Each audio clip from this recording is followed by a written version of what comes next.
Si las paredes de este palacio hablaran, no solo darían testimonio de la vida aristocrática de una de las familias más ricas de la época, también de dolor, de tiranía, de un llanto desgarrador, de presencias enigmáticas que deambulan por los salones adueñándose eternamente del lugar.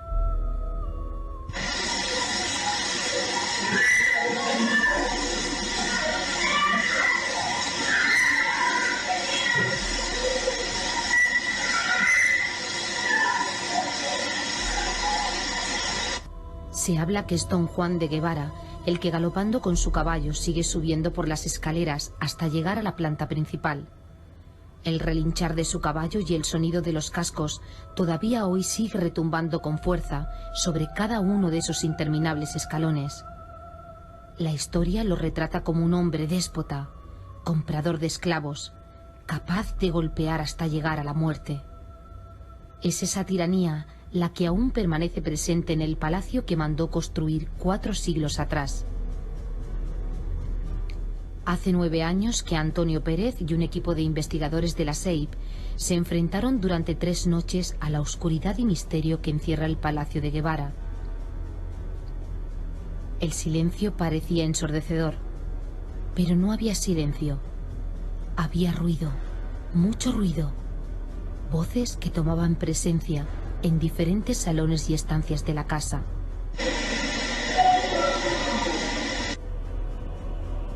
Pero él tenía que aparecer. El arrogante don Juan de Guevara no podía pasar desapercibido.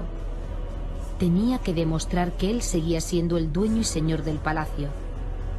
Y ahí está, haciendo acto de presencia en el Salón de los Camachos. Una neblina blanca cruza con rapidez la puerta de madera oscura y se desvanece entre el propio misterio que envuelve la sala. Nadie se explica lo ocurrido. Todos observan atónitos la escena. Sienten frío, algunos miedo y también olor. Nunca un lugar fue capaz de acoger tanta historia real y paranormal.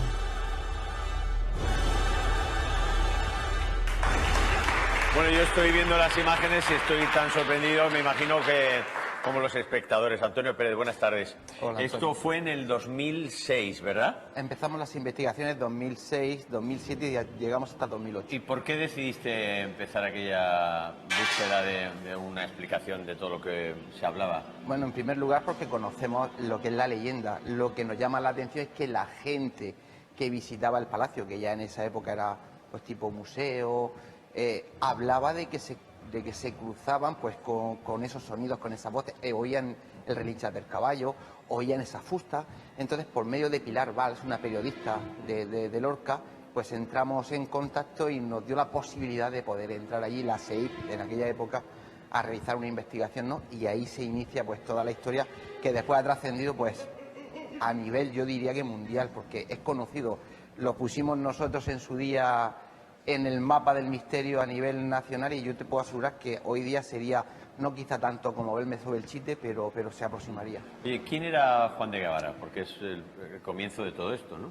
Ese personaje. Sí, don Juan de Guevara García de Alcaraz era pues una persona rica, un feudal de Lorca, pertenecía a la Orden de Santiago, se casa con su prima para seguir cerrando aún más los círculos y decidió hacerse pues un palacio, digamos, en el Cogollico, en el centro de Lorca, al nivel de lo que él era, ¿no? Y entonces se empieza a construir a finales del siglo XVII, se termina ya en el siglo XVIII, y es un palacio, en Lorca se le llama la Casa de las Columnas, como más se le conoce, ¿no?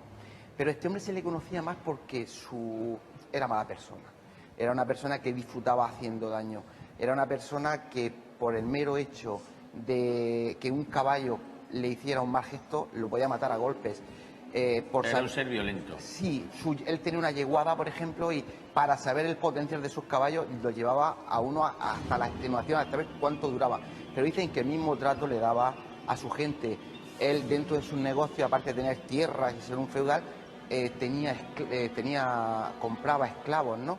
Además, era una persona que le gustaba comprar niños, porque le costaban poco, le costaban 50, 60 reales, y los vendía con 18 o 20 años por más de 2.000 reales, ¿no? Entonces, Pero él era una persona, que te digo, muy violenta. Cuando él iba a la zona del palacio donde estaba el servicio, allí podía... Sí, oye, la primera investigación que hacéis, ya nada más llegar, estás en el jardín y ¿qué es lo que pasa?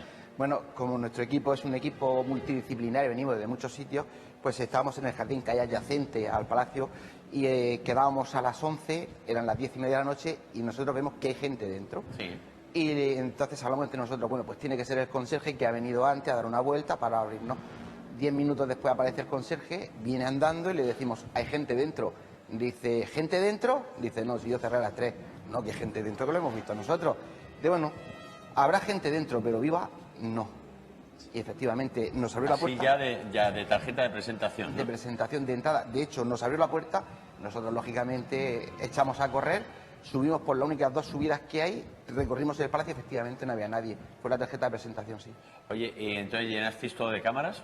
Sí, llenamos todo el edificio de cámaras, tanto de vídeo como de audio, y aparte llevamos lógicamente detectores de campos magnéticos, detectores de presencia. Lógicamente lo que hicimos fue cerrar el edificio con cámaras y empezar lógicamente a hacer nuestro tipo de grabación. Llevábamos, aparte había un equipo de televisión que nos seguía en aquella época, estaban los periodistas de La Verdad, que la verdad se portaron todos muy bien, les pedíamos que se sentaran, los tiempos de estar parados, de no hablar, de estarse quietos, y la verdad que para ellos fue una experiencia brutal.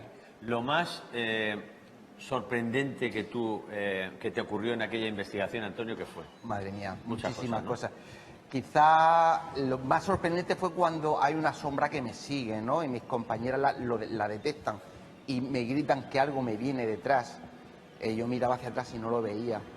Cuando llego a donde están mis compañeras y vamos a mirar la grabación, descubrimos que, bueno, en aquella época, estamos hablando del año 2006-2007, la tecnología no era la de ahora, entonces teníamos que hacer unos archivos que grababan solo 2 gigas de imagen. Cuando se llenaba, automáticamente paraba de grabar. Nosotros tenemos que hacer otro archivo y pedirle grabar. Cuando intentamos ver esas imágenes no aparecen. Estamos ahí un poco molestos porque no lo hemos conseguido, pero es montar el archivo nuevo y entonces aparece una imagen, ese ser que se ha visto pasando por la puerta que sale de donde nosotros estábamos hacia el Salón de los Camachos. Es decir, es como si se hubiese esperado allí a decir, bueno, no me habéis grabado, pero me vais a grabar en la siguiente. Y en la cámara que había en el rincón del Salón de los Camachos es cuando lo pilla de lleno. Yo creo que habrá un antes y un después en tu vida de esto, ¿no? Porque, a ver, que esto no le pasa a todo el mundo todos los días. Yo no sé si tú estarías muy acostumbrado a ese tipo de cosas, pero cualquier mortal va a una casa y ve ese tipo de cosas y se queda, no sé si traumatizado para siempre, ¿no? A ver, nosotros llevamos investigando juntos más de 20 años. Imagínate, el preventorio antituberculoso de Sierra Espuña, el Hostal Cónsul, el Palacio de Guevara, la Torre del Espolón, San Ginés de la Jara, te puedo decir, todo lo que hoy día se conoce de Murcia lo hemos sacado nosotros, lo hemos puesto nosotros. Pero quizá esto fue lo más contundente. Sí, pero porque coge todo, es decir, todas las disciplinas que nosotros tocamos, es decir, psicofonía, psicoimagen, fotografía paranormal, vídeo, todos tuvimos resultados espectaculares en todo. Psicofonías. Brutales. Tenemos la oportunidad de escucharlas.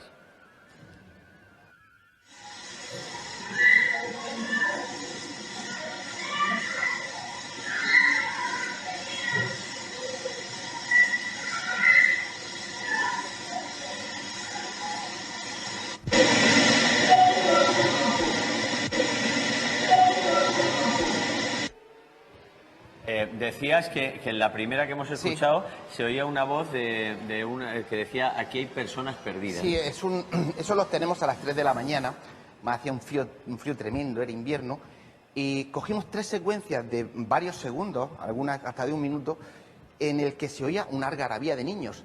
Y en cada una de ellas dice algo diferente, pero en esta que hemos escuchado precisamente está la algarabía de niños, se oyen chillar, se oyen llorar, se oyen reír, y por en medio aparece una voz que dice, aquí hay personas perdidas.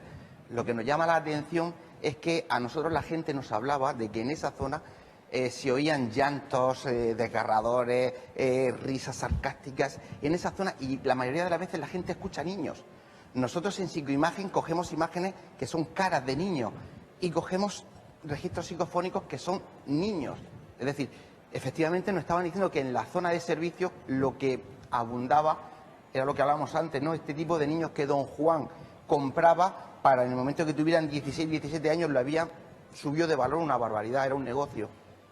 Absolutamente impactante, don Antonio. Muchísimas gracias de verdad por venir a gente como tú y contarnos esa investigación que tú la cuentas con una normalidad aplastante, pero a mí me tiene sobrecogido. La tarde ya en sí mismo me tiene sobrecogido, desde el principio hasta el final. Gracias, Antonio. Gracias a vosotros.